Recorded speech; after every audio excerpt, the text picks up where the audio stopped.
presidente lleva más de 50 días en funciones. Lo primero que debió haber hecho es tomar el control de las cárceles y equipar a la Policía Nacional. Sin embargo, tenemos policías que salen a las calles a combatir a los criminales sin armas, sin chalecos antibalas.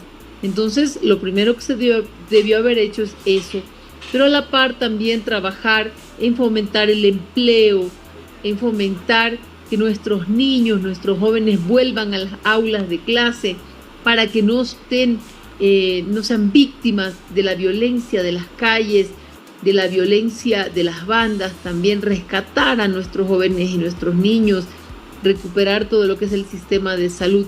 Eso hay que trabajarlo a la par. A pesar de la declaratoria de conflicto armado interno, bueno, al menos en la provincia de Santa Elena se vivieron 24 horas de aparente tranquilidad. Después de estas 24 horas comenzaron nuevamente los asaltos, comenzaron nuevamente los sicariatos. Ahora la situación no diverge mucho de lo que era antes de la declaratoria. ¿Qué sucede ahora? Los gobernadores en las provincias no están teniendo conexión directa con el presidente de la República. Es más, el presidente ni siquiera se encuentra en el país, viajó hace poco a Miami. ¿Qué opina usted de esta situación, abogada? Falta tal vez un trabajo más estructurado por parte del gobierno.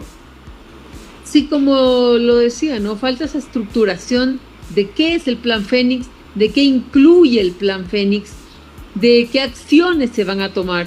Lo que ha hecho el gobierno es reaccionar ante una escalada de violencia por parte de las bandas delictivas hacia reos que se le han escapado, no se sabe cuántos en definitiva, pero de varias cárceles, pero también el decir que esto nace a raíz de que Fito se fuga de la cárcel, ¿no?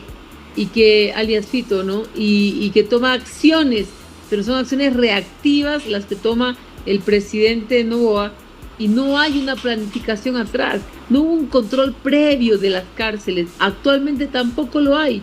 Vemos cómo ellos siguen accediendo a internet, a sus teléfonos inteligentes, a transmitir desde las cárceles, a tener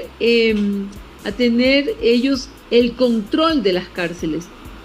¿Cómo es que estamos en un estado de excepción?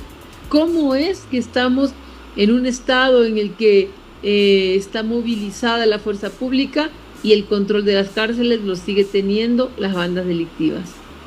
También se ha abierto un debate después de esto acerca de los derechos humanos. Asambleístas han opinado, es más, una asambleísta de la Revolución Ciudadana también indicó acerca de los derechos que tienen también quienes pertenecen a estos grupos de delincuencia organizada. ¿Qué opinión general tiene la bancada de la Revolución Ciudadana acerca de estos temas tan sensibles en esta situación de guerra que estamos hoy en día? Mire, los derechos humanos se deben garantizar, los derechos humanos de la fuerza pública, los derechos humanos de nuestros niños, porque hay niños asesinados, los derechos humanos de las madres, los padres que salen a trabajar, a conseguir un centavo para llevar el pan a la casa y que no pueden regresar jamás porque murieron víctimas de una bala perdida o víctimas de un delincuente. Nuestros hijos, nuestros jóvenes, víctimas de la delincuencia. Esos son los derechos humanos que también debemos estar hablando y que debimos haber estado hablando desde mucho antes, pero también el derecho a un trabajo digno, el derecho a la salud, el derecho a la educación, son derechos humanos. El derecho de nuestros hermanos que están migrando, en qué condiciones, que han sido víctimas de diferentes tipos de abuso al salir por fronteras ilegales, lamentablemente, porque el tránsito de las personas no debería correr esos riesgos tan duros como los que están corriendo ahora nuestros hermanos en el Darién por el hambre que hay en el país. Y luego, pues tengo la plena confianza de que tanto la Policía Nacional como las Fuerzas Armadas actuarán conforme al uso progresivo de la fuerza según las circunstancias. Pero voy a insistir, el derecho humano a la vida, a la tranquilidad, que tenemos todos los ecuatorianos a poder circular por nuestras calles. Paralelo a la seguridad, viene ahora la parte económica, algo que también preocupa a los ecuatorianos. Para resolver esto, el gobierno plantea subir el IVA al 15%, algo que la Revolución Ciudadana no aprueba, no está de acuerdo. Incluso se han dado diferentes reuniones. Tienen otras alternativas, como es el impuesto a la salida de divisas. Explíquenos la posición que tiene la Revolución Ciudadana respecto a esta alternativa, estimada abogada. Mire, aquí es fundamental que todos los que nos están escuchando pongan atención y reflexionemos. En este momento en el que el país pasa por una situación económica compleja, donde existen 7 millones de pobres, donde existen 5 millones de personas que viven con $3 al día, donde existen 2 millones de personas que viven con menos de $1.7 al día, se requiere que los que más tienen, que los que más se han enriquecido, sean los que arrimen el hombro para salir de esta crisis.